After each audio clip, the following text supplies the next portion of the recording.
Halo sahabat tani, kali ini saya akan menjelaskan tata cara atau teknik pemupukan sederhana. Saat ini padi saya sudah berusia 25 hari setelah tanam. Ini adalah tahap awal saya melakukan pemupukan karena beberapa waktu kemarin cuacanya kurang bersahabat. Kali ini cuacanya cukup bagus ya, ada matahari. Kali ini adalah saat yang tepat untuk melakukan pemupukan. Baiklah, apa saja tahapan-tahapan sederhana yang saya lakukan dalam pemupukan? Untuk lebih jelasnya, mari kita simak video berikut ini. Oke sahabat tani, faktor yang pertama yang perlu diperhatikan adalah kondisi air. Jadi saat melakukan pemupukan, intensitas air tidak usah terlalu besar. Kalau bisa, pada saat melakukan pemupukan kondisi air itu sedang macak-macak seperti ini. Tujuannya adalah agar proses pelarutan pupuk dapat larut dengan baik dan sempurna dan dapat diserap oleh akar tanaman padi secara maksimal.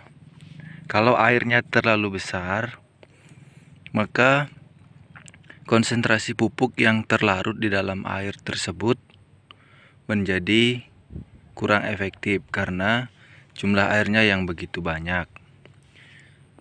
Yang kedua adalah faktor sederhana yang perlu diperhatikan adalah tanaman padi.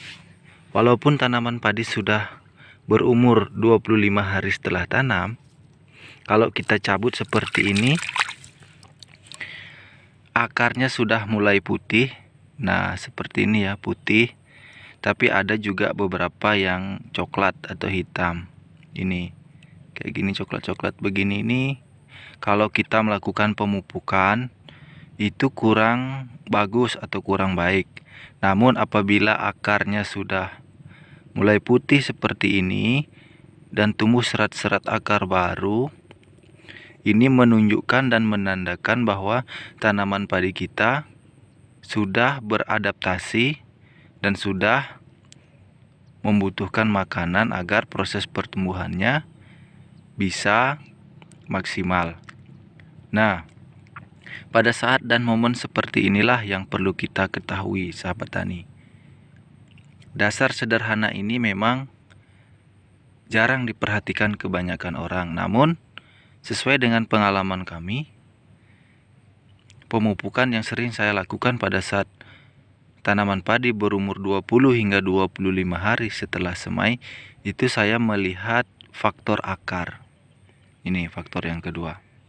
Kalau akarnya sudah seperti ini, maka ketika kita melakukan pemupukan, saat sudah larut dalam air, maka dapat terserap oleh tanaman padi dengan maksimal, sehingga pupuk yang kita hambur atau yang kita sebarkan tidak terbuang sia-sia.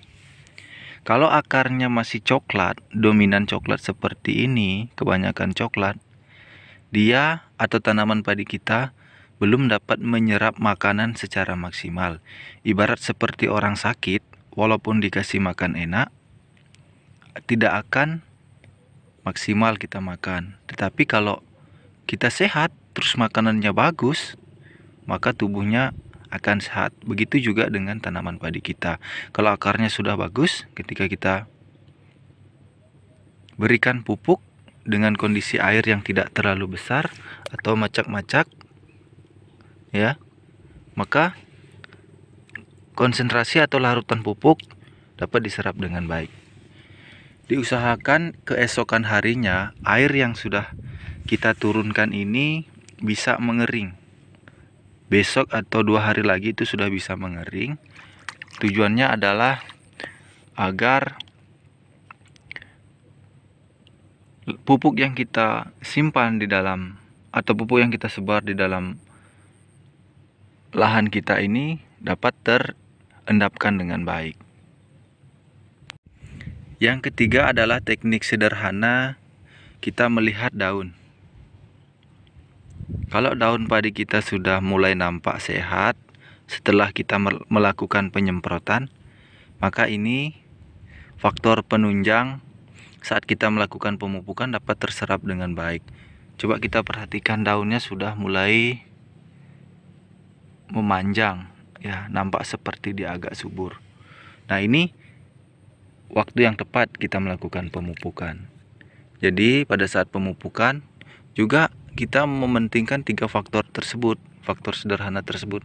Bukan patokannya adalah usia, karena di setiap lahan ataupun sawah yang kita garap atau kita miliki itu kondisi tanahnya berbeda-beda. Meskipun usia tanaman padi kita sama, contohnya misalnya 25 hari setelah tanam di lahan tinggi, itu berbeda perkembangannya dengan usia 25 hari setelah tanam atau semai pada kondisi lahan becek.